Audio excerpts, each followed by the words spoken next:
So hello everyone. आज जो हमारा रिप्रोडक्टिव हेल्थ जो हम चैप्टर कर रहे थे उसका पार्ट 2 है।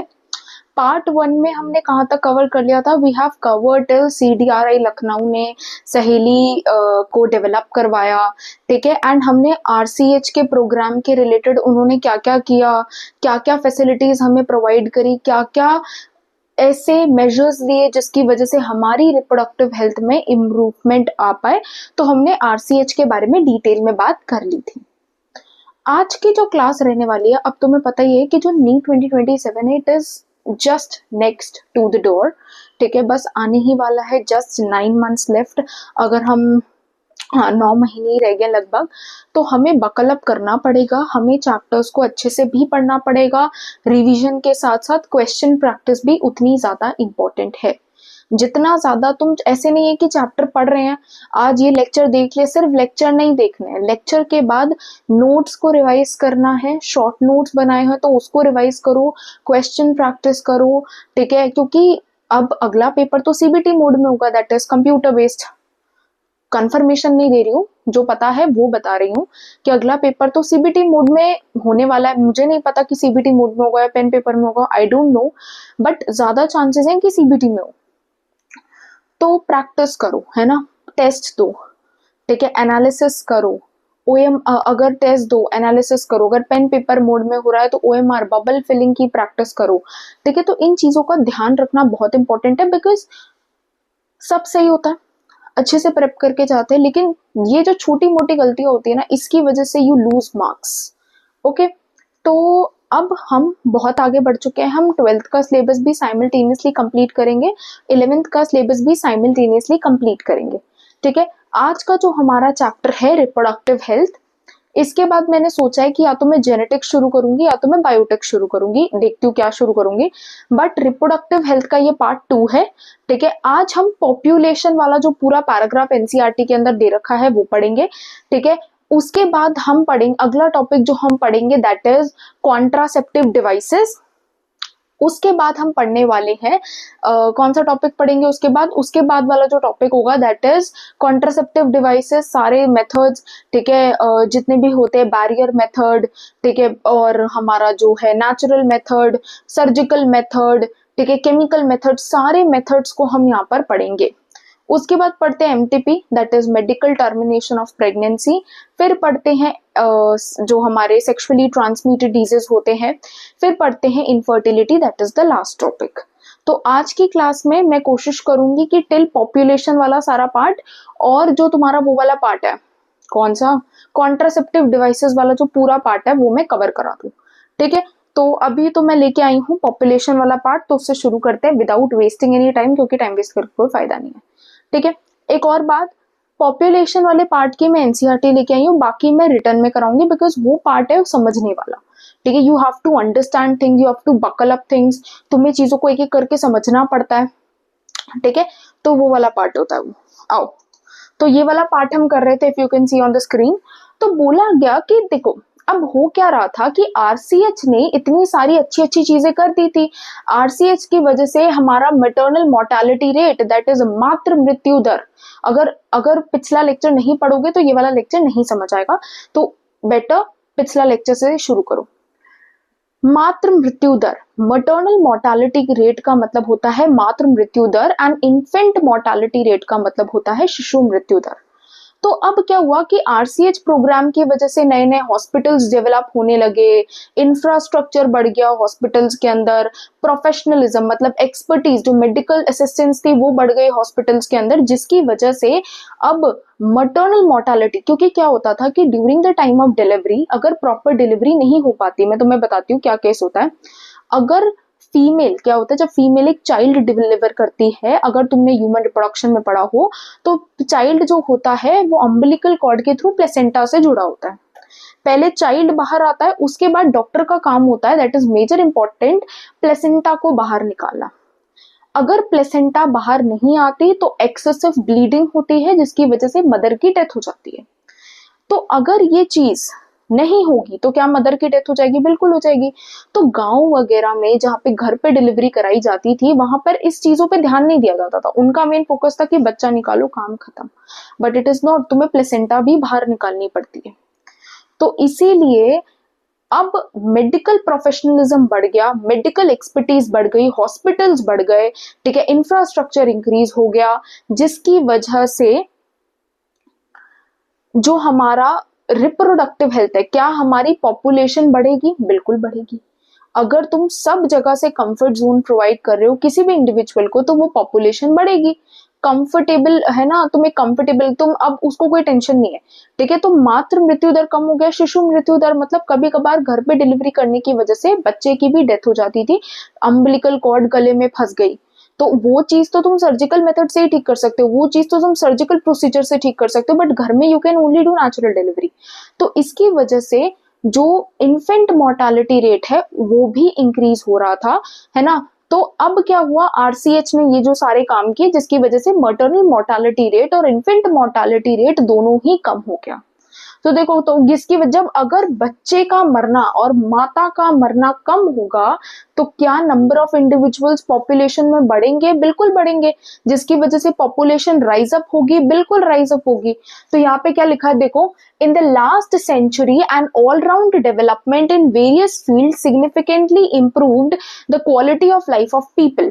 बोला इतनी ज्यादा मेडिकल असिस्टेंस बढ़ गई, इतना ज्यादा सारे फील्ड्स ग्रो करने लगे जिसकी वजह से लोगों की क्वालिटी ऑफ लाइफ मतलब जीने का तरीका या जीने का सलीका वो भी चेंज होने लगा, ठीक है। However, increased health facilities along with better living conditions have an explosive impact on the growth of population।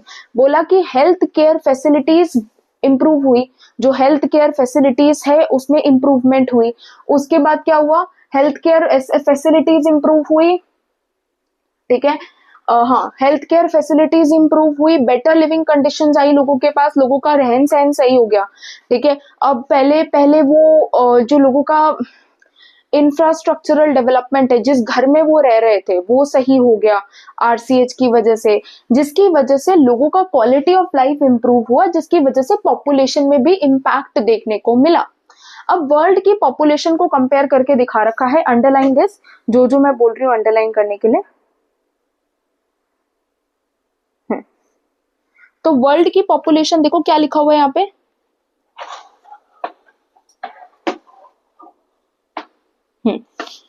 तो क्या लिखा हुआ है कि the world population was around 2 billion in 1900। 1900 में, सन 1900 में जो वर्ल्ड की पॉपुलेशन थी वो 2 बिलियन थी। जैसे जैसे टाइम बीता, जैसे जैसे ये सारी चीजें इंप्रूव होने लगी, 2000 तक आते आते मतलब इन 100 years आफ्टर अ सेंचुरी ये 6 बिलियन तक पहुंच गई। मतलब 2 बिलियन से सीधा 6 बिलियन तक पॉपुलेशन ने इतना रैपिड जंप मारा कि हमारी जो वर्ल्ड की पॉपुलेशन थी वो 2 बिलियन थी, 6 बिलियन हो गई इन 2000s, ठीक है। हाँ, उसके बाद 7.2 बिलियन इन 2011। 2011 का रिपोर्ट है कि 2011 की जो पॉपुलेशन है वो 7.2 बिलियन है। अगर हम ये ट्रेंड इंडिया में देखें तो भारत की पॉपुलेशन इंडिपेंडेंस टाइम पर मतलब 1947 में भारत की पॉपुलेशन थी कुछ 350 मिलियन अप्रोक्सीमेटली। उसके बाद इट रॉकेटेड, फिर 1947 से 2000 तक भारत की पॉपुलेशन 1 बिलियन हो गई, 350 मिलियन से 1 बिलियन पॉपुलेशन हो गई। 2011 का डेटा कहता है कि भारत की पॉपुलेशन 1.2 बिलियन है। 1.2 बिलियन मतलब every 6th person is an Indian. हर छठा व्यक्ति, इस दुनिया का हर छठा व्यक्ति एक भारतीय है, ठीक है। तो इट इज 1.2 बिलियन 2011 में भारत की पॉपुलेशन में हमने कैलकुलेट किया। अब मैंने तुम्हें बताया कि पॉपुलेशन क्यों बढ़ रही है, क्यों बढ़ रही है पॉपुलेशन। पहला रीजन देखो, अंडरलाइन कर लेना, a rapid decline in the death rate और the maternal mortality rate. Death rate में डिक्लाइन होना, मटर्नल मोर्टालिटी रेट कम होना, इन्फेंट मोर्टालिटी रेट कम होना, इसकी वजह से and number of people in the marriageable in the reproducible age group. ठीक है, तो क्या हुआ कि जो नंबर ऑफ लोग थे रिप्रोड्यूसिबल एज में वो बढ़ने लगे धीरे धीरे धीरे धीरे। तो जो लोग रिप्रोड्यूस कर सकते थे उनका जो अमाउंट है वो धीरे धीरे बढ़ने लगा, जिसकी वजह से हमारी पॉपुलेशन में एक बहुत बड़ा स्पार्क देखने को मिला। Though the reproductive and child healthcare program could bring down the population growth rate, it was only marginal. बोला जो reproductive healthcare programs थे वो सिर्फ population के रेट को marginal तरीके से reduce कर पाए। मतलब marginal मतलब बहुत कम, एक margin से, मतलब वो इतना सिग्निफिकेंट इम्पैक्ट नहीं डाल पाए पॉपुलेशन रिडक्शन में। ठीक है, it can only impact the growth of population only marginal. ठीक है, अकॉर्डिंग टू 2011 सीज़ report the population growth rate is less than 2%, 20 divided by 100 per year, a rate at which the population could increase rapidly। 2011 में एक seize report निकली थी जो बताती है, जब हम क्या करते हैं, जो लोग होते हैं वो पॉपुलेशन की जनगणना करते हैं। ठीक है, तो क्या होता है कि वो एक रिपोर्ट बनाते हैं, उस रिपोर्ट के तहत हमारी जो पॉपुलेशन है दैट इज लेस देन 2%, मतलब 1000 में से 20 लोग, अगर 1000 लोग की पॉपुलेशन है तो उसमें 20 लोग हर साल ऐड हो रहे हैं। 20 people are adding in a population of 1000 every year। ठीक है, तो ये हमारी पॉपुलेशन रेट है और ये बहुत ज्यादा तेजी से बढ़ रही है। A rate at which the population could increase rapidly, population बड़ी रैपिडली बढ़ रही है।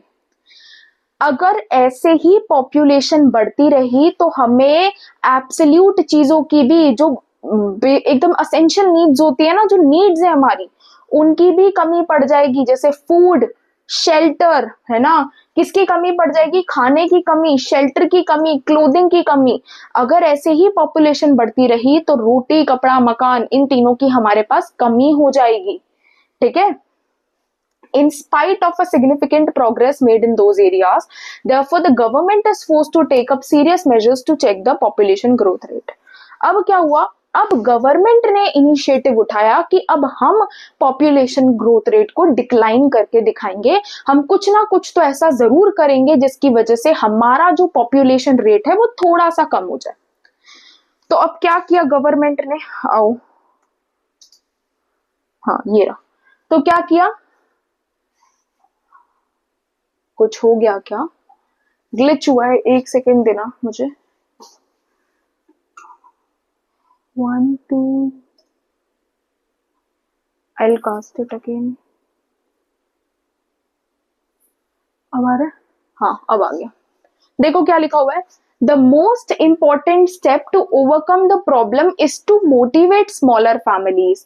जो स्मॉलर फैमिलीज है, जो पहले से ही छोटी फैमिलीज है, उनको मोटिवेट करो, है ना। फॉर एग्जाम्पल अगर 4 लोगों की फैमिली है and they are planning for a 5th one, तो उनको मोटिवेट करो, उन 4 लोगों की फैमिली को, कि भाई तुम्हें कॉन्ट्रासेप्टिव मेथड्स का इस्तेमाल करना चाहिए, बच्चे दो ही अच्छे, हम दो हमारे दो, स्लोगन बनाया गया था। ठीक है, गवर्नमेंट ने स्लोगन बनाया था, देखो, a happy, the most important step to overcome, तो मोटिवेट करो उनको, ऐसे दो यार, यू आर परफेक्ट, ऐसे कर करके उनको बोलो। ठीक है, पोस्टर्स छपकाए गए, एक हैप्पी कपल शो किया गया विद 2 चिल्ड्रन और स्लोगन दिया गया, हम दो हमारे दो। Many couples, mostly the young urban working ones, have even adopted one child norm। जो लोग काम करते थे अर्बन एरियाज ने, उन्होंने तो 1 child norm को भी अडॉप्ट कर लिया कि एक ही बच्चा अच्छा। ठीक है, हाँ, statutory rising of the marriageable age of the female की मैरिजेबल एज को बढ़ाकर 18 साल कर दिया और मेल्स की मैरिजेबल एज को बढ़ाकर 21 साल कर दिया। ऐसा क्यों, Why not males 18? Because female जल्दी मेच्योर हो जाती है, females get mature very fast, बहुत जल्दी मेच्योर हो जाती हैं। ठीक है, तो 21 ईयर्स तक बढ़ा दी मेल्स की मैरिजेबल एज को। Incentives given to couple with small families are 2 of the other measures taken to tackle this problem। बोला इंसेंटिव्स का क्या मतलब होता है, पैसे। अगर आपकी 4 लोगों की फैमिली है 2000 रुपए मिलेंगे, तो अगर कोई 4 लोगों की फैमिली 5वां बच्चा भी प्लान कर रही है और 2,000 रुपए मिलेंगे सोच के वो नहीं कर पा रही, तो ये इंसेंटिव्स होते, कुछ कुछ देना, ठीक है, छोटी फैमिलीज को कुछ कुछ दो ताकि बाकी लोग भी मोटिवेट हो कि हाँ हमारी भी छोटी फैमिली ही होगी तभी हमें ये इंसेंटिव मिल पाएगा। तो मतलब लालच देना इन सेंस। अब बात करते हैं कॉन्ट्रासेप्टिव मेथड्स के बारे में। बताया टू प्रिवेंट अनवांटेड प्रेगनेंसीज, बोला कि अगर तुम्हें कोई प्रेगनेंसी नहीं कंटिन्यू करनी है तो उसको रोकने के लिए गवर्नमेंट ऑफ इंडिया ने कॉन्ट्रासेप्टिव डिवाइसेस को इंट्रोड्यूस कराया, ठीक है, कॉन्ट्रासेप्टिव डिवाइसेस को क्या कराया, इंट्रोड्यूस कराया टू प्रिवेंट अनवांटेड प्रेगनेंसी। अब स्टार्ट करते हैं हमारा next part of the chapter, that is the contraceptive device, है ना। कॉन्ट्रासेप्टिव डिवाइसेस क्या होते हैं, कॉन्ट्रासेप्टिव डिवाइसेस क्यों होते हैं, everything we are going to study, ठीक है। तो एक ब्लैंक पेज निकाल लो अगर तुम्हारे पास है तो, मेरे पास है एक blank page, you can also, हाँ तुम भी एक ब्लैंक पेज निकाल लो, ठीक है, ये इग्नोर करो चली जा रहा है, यहाँ पे तो मैं लिखवाऊंगी पूरा, है ना, और ब्लैंक पेज निकाल लो अच्छे से लिखना। चलो आओ, तो सबसे पहले लिखो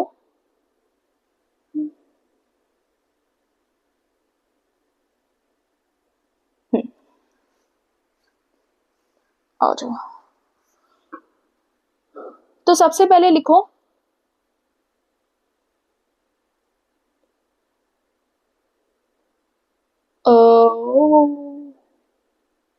कॉन्ट्रासेप्टिव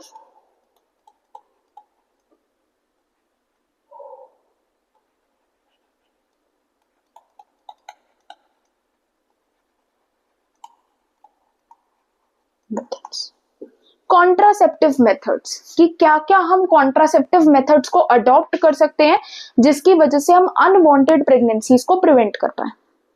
अब कॉन्ट्रासेप्टिव डिवाइसेस कैसे होने चाहिए, कुछ तो खास बात होनी चाहिए ना, कि अगर कोई इंसान किसी भी कॉन्ट्रासेप्टिव डिवाइस को ले रहा है तो उसको कुछ, उसके अंदर कुछ ऐसी चीजें होनी चाहिए जिसकी वजह से हाँ वो ले ले उसे, ठीक है। तो what are the characteristics, what is the ideal contraceptive device, एक आइडियल कॉन्ट्रासेप्टिव डिवाइस क्या होता है, मैं यहाँ लिखूंगी, I am sitting down because मुझे लिखना पड़ेगा, तो तुम कॉपी देख के अपनी नोटबुक में इसको उतारना, ठीक है, कि what is an definition of an ideal contraceptive device, ठीक है। आ जाओ,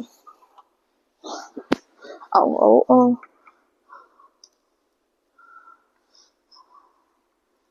मेरे को अपना लैपटॉप सीधा करना पड़ेगा, note it down because it's very important. Ideal contraceptive device, ideal contraceptive device कौन सा होता है और कौन कौन से कॉन्ट्रासेप्टिव डिवाइस को तुम बोल सकते हो कि हाँ ये एक आइडियल कॉन्ट्रासेप्टिव मेथड है, ये एक आइडियल कॉन्ट्रासेप्टिव डिवाइस है। पहला, वो यूजर फ्रेंडली होना चाहिए, तुम अच्छे से यूज कर पाओ, ठीक है, तुम्हें कोई दिक्कत ना हो, ठीक है, तो it must be user friendly, उसको यूजर फ्रेंडली तो होना ही पड़ेगा, ठीक है। तो क्या पहला पॉइंट क्या है, यूजर फ्रेंडली, यूजर फ्रेंडली का मतलब तुम उसे अच्छे से यूज कर पाओ, ठीक है, यूजर फ्रेंडली मतलब तुम उसे अच्छे से यूज कर पाओ। इजिली अवेलेबल, इजिली अवेलेबल होना चाहिए, ऐसा नहीं लगे पड़े हैं ढूंढने में, इंडिया में मिल ही नहीं रहा है, जापान से इंपोर्ट करा रहे हो, इजिली अवेलेबल, ठीक है, इजिली अवेलेबल, है ना, इजिली अवेलेबल मतलब तुम्हारे पास होना चाहिए, ठीक है, तुम ऐसा नहीं है कि उसको जापान से इंपोर्ट कराने में लगे हुए हो, ठीक है, तो इजीली अवेलेबल। अगला पॉइंट देखो, नो साइड इफेक्ट्स, उसके कोई साइड इफेक्ट नहीं होने चाहिए, ऐसे नहीं कॉन्ट्रासेप्टिव डिवाइस यूज किया तो बॉडी में एलर्जी होने लग गई, इन्फ्लेमेशन होने लग गई, नो, जीरो साइड इफेक्ट्स और नो साइड इफेक्ट्स। रिवर्सिबल होना चाहिए, रिवर्सिबल, रिवर्सिबल का मतलब तुम्हें अभी तुम यूज कर रहे हो because you don't wanted to have a child, but बाद में maybe you want a child, तो तुम उसको रिवर्स कर पाओ, ऐसे नहीं यूज कर लिया, है ना, उसको यूज कर लिया, रिवर्स ही नहीं कर पा रहे, अब now in the complete your complete lifestyle you will not have any child, तो ये चीज नहीं होनी चाहिए, इट शुड बी रिवर्सिबल, है ना, रिवर्सिबल होना चाहिए। अगला देखो, यूजर की सेक्सुअल डिजायर के साथ या लिबिडो जिसे बोलते हैं उसके साथ इंटरफेयर नहीं करना चाहिए। No interference with the sexual desire, user की सेक्सुअल डिजायर या लिबिडो के साथ वो इंटरफेयर नहीं करना चाहिए। अगला पॉइंट कुछ सोचो, पहला पॉइंट हमने बोला यूजर फ्रेंडली, दूसरा पॉइंट बोला इजीली अवेलेबल, तीसरा पॉइंट बोला कि should not available the sexual Dzire और ड्राइव, है ना। उसके बाद हमने बोला कि इजीली अवेलेबल बोल दिया, नो साइड इफेक्ट हो गया, ठीक है, यूजर फ्रेंडली हो गया, हाँ, और चीप होना चाहिए, ज्यादा एक्सपेंसिव नहीं होना चाहिए। चीप, चीप मतलब ऐसा नहीं कि भाई लेने जा रहे 2 लाख का मिल रहा है, 2 लाख का नहीं खरीद सकते, ठीक है। तो सबसे पहले ये पॉइंट्स गैदर अप करो, मैं उठ रही हूँ, ठीक है। तो पहले ये पॉइंट्स गैदर अप करो। सबसे पहला कि एक आइडियल कॉन्ट्रासेप्टिव की क्या निशानी होती है, यूजर फ्रेंडली होना चाहिए, मतलब हमारे यूज जब हम उसे इस्तेमाल करें तो हमारे लिए अच्छा होना चाहिए, यूजर हमसे इस्तेमाल हो जाए। इजीली अवेलेबल मतलब हर जगह मिलना चाहिए, हमारे पास की केमिस्ट से लेके दूर की दुकान तक सब जगह। नो साइड इफेक्ट, ऐसा नहीं यूज करते ही एलर्जी हो गई, इन्फ्लेमेशन हो गई, खुजली होने लग गई, नो साइड इफेक्ट। रिवर्सिबल मतलब आज प्रेगनेंसी नहीं चाहिए, पता नहीं कल चाहिए हो तो रिवर्स होना चाहिए। उसके बाद आया no interference with the sexual desire, ठीक है, ठीक है, कोई सेक्सुअल डिजायर के साथ इंटरफेयर नहीं होना चाहिए, और महंगा महंगा नहीं होना चाहिए, सस्ता होना चाहिए, तो चीप लिख दिया। क्लियर हो गया। अब कॉन्ट्रासेप्टिव मेथड्स 3 तरीके के होते हैं। पहला होता है नेचुरल मेथड ऑफ कॉन्ट्रासेप्शन, फिर होता है बैरियर मेथड ऑफ कॉन्ट्रासेप्शन, फिर होता है दैट इज बैरियर, पहले होता है नेचुरल मेथड, बैरियर मेथड, ठीक है, बैरियर की एक बैरियर क्रिएट कर दिया, ठीक है। उसके बाद हम पिल्स और इम्प्लांट्स पढ़ते कि गोलियां वगैरह खाने से भी क्या कुछ हो सकता है, पिल इम्प्लांट। फिर पढ़ते हैं सर्जिकल मेथड। तो मैं जरा लिख देती हूँ कौन कौन से कॉन्ट्रासेप्टिव मेथड्स पढ़ते हैं।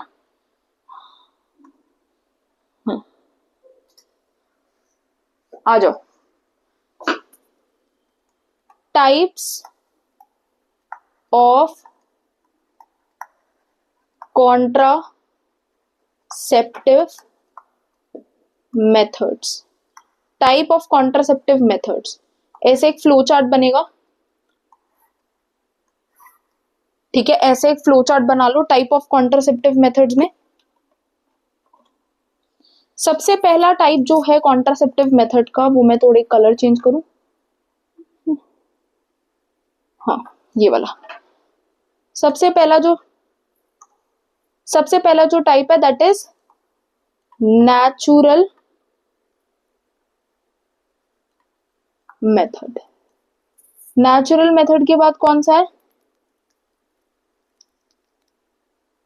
नेचुरल मेथड के बाद कौन सा है, दैट इज बैरियर मेथड। ओ ये तो दिख ही नहीं रहा, थोड़ा लाइट लेना पड़ेगा, वाइट ले लूं,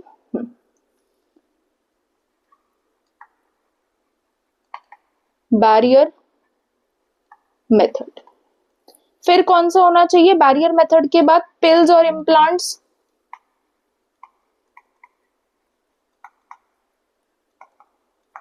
फिर होना चाहिए सर्जिकल मेथड,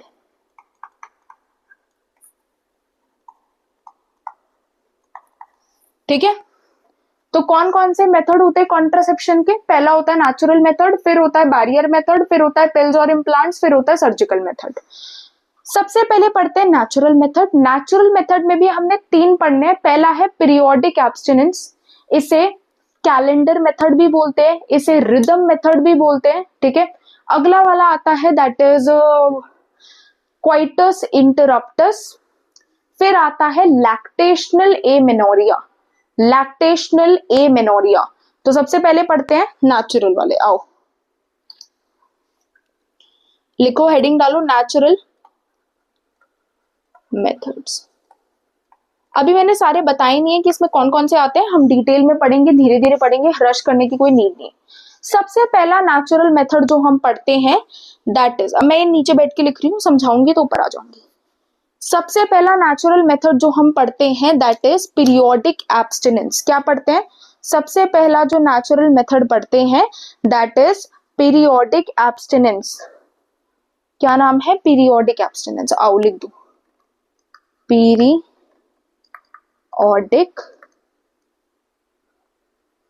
एब्स्टिनेंस।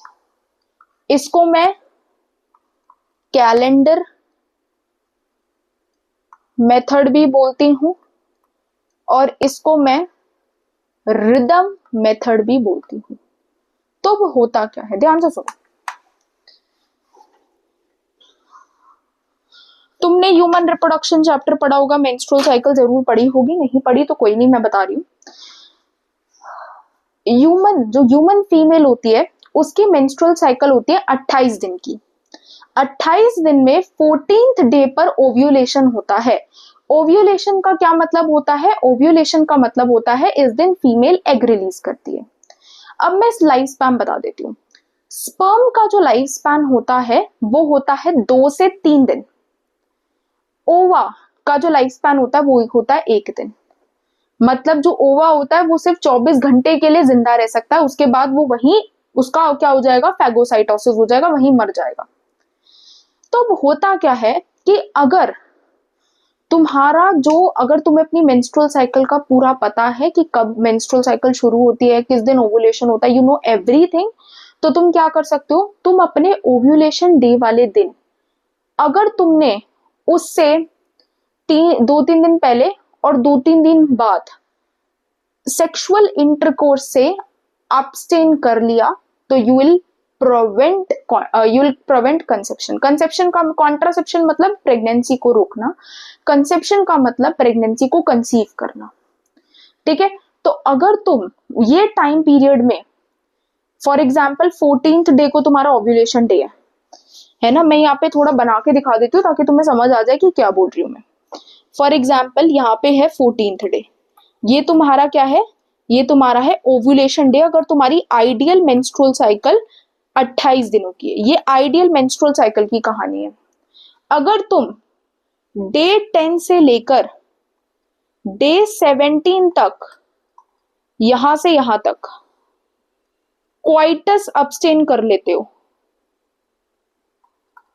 क्वाइटस से अब्सटेन कर लेते हो, तो नो प्रेगनेंसी। अगर तुम डे 10 से डे 17 तक क्वाइटस से अब्सटेन कर लेते हो तो नो प्रेगनेंसी। नहीं कर पाते तो प्रेगनेंसी हो जाएगी। बट इस मेथड में प्रॉब्लम है बिकॉज हर फीमेल की मेंस्ट्रुअल साइकिल सेम नहीं होती। क्या हर की मेंस्ट्रुअल साइकिल 28 दिन की होती है? नहीं, कभी कभार मेंस्ट्रुअल साइकिल ऊपर नीचे भी होती है, कुछ कभी कभार 40 डेज की, कभी कभार 28 से सीधा 25 डेज की। तो मेंस्ट्रुअल साइकिल में बदलाव होने की वजह से ये मेथड परफेक्ट मेथड नहीं है, बिल्कुल परफेक्ट नहीं है कि मतलब हो ही जाएगा। कैलेंडर मेथड इसलिए बोले कि कैलेंडर की तारीख देख के कर रहे हो ना, ठीक है। हाँ, तो ये तुम्हारा है पीरियोडिक एब्स्टिनेंस और कैलेंडर मेथड और रिदम मेथड। ठीक है, तो एक बार मैं वापस समझा देती हूँ कि तुम्हारी अगर एक फीमेल है, उसकी आइडियल मेंस्ट्रुअल साइकिल 28 दिन की है, 14th day would be the day of ovulation. ओवा का लाइफ स्पैन होता है 24 घंटे, स्पर्म का होता है 2 से 3 दिन। तो अगर तुम डे 10 से डे 17 तक क्वाइटस से अब्सटेन कर लेते हो तो नो प्रेगनेंसी, नहीं कर पाते तो प्रेगनेंसी तो ऑब्वियसली हो ही जाएगी। तो ये तुम्हारा है दैट इज पीरियोडिक एब्स्टिनेंस और कैलेंडर मेथड और रिदम मेथड। क्लियर हो गया? डन एंड डस्टेड, बिल्कुल सही बात है। अगला मेथड आता है दैट इज, आओ, अगला मेथड आता है that is known as coitus interruptus. बताती हूँ, लिख दूं मैं?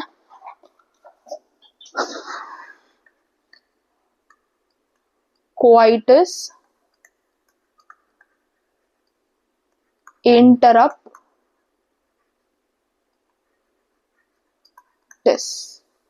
क्वाइटस इंटरप्टस, क्वाइटस इंटरप्टस क्या होता है कि अगर मेल पार्टनर अपना पेनिस वजाइना से निकाल ले बिफोर इजैकुलेशन तो क्वाइटस प्रिवेंट हो सकता है। ठीक है, अगर मेल पार्टनर, ध्यान से सुनो मेरी बात, ठीक है, तो अगर मेल पार्टनर, एनसीईआरटी की मेरे पास एनसीईआरटी किताब है, मैं उसकी एक दो लाइंस पढ़ के तुम्हें बताती हूँ. क्वाइटस इंटरप्टस और the withdrawal method, it is a method in which the male partner withdraws the penis from the vagina just before the ejaculation to avoid insemination. तो यहाँ पे मैं लिख देती हूँ कि male partner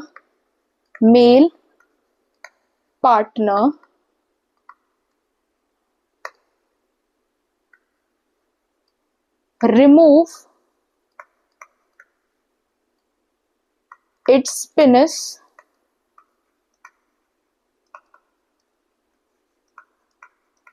from the vagina before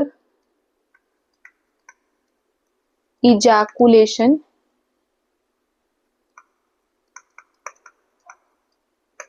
to avoid insemination.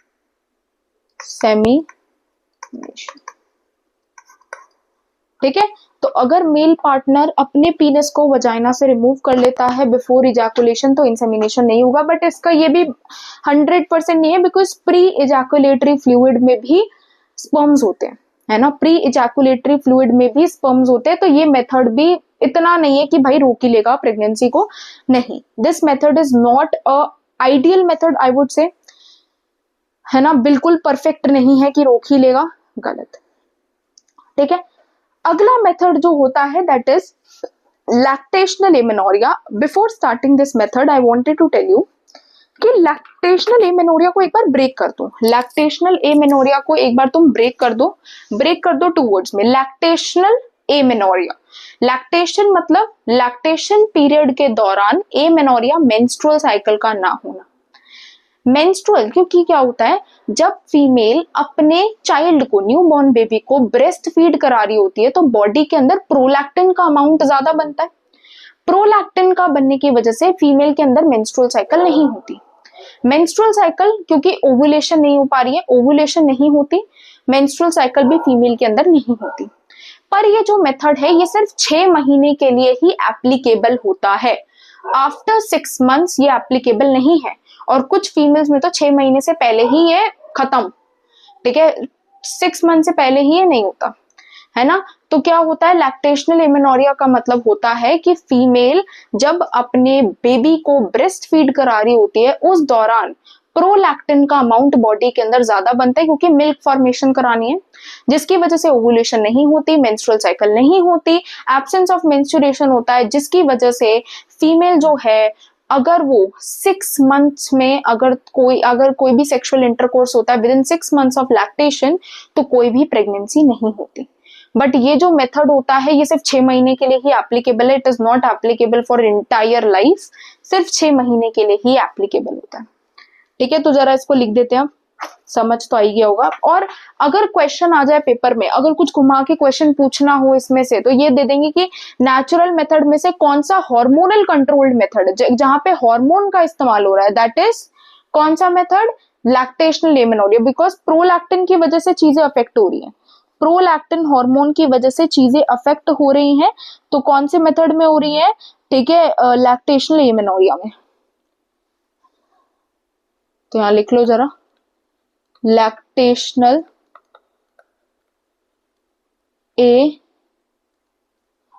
Amenorrhoea, मेनोरिया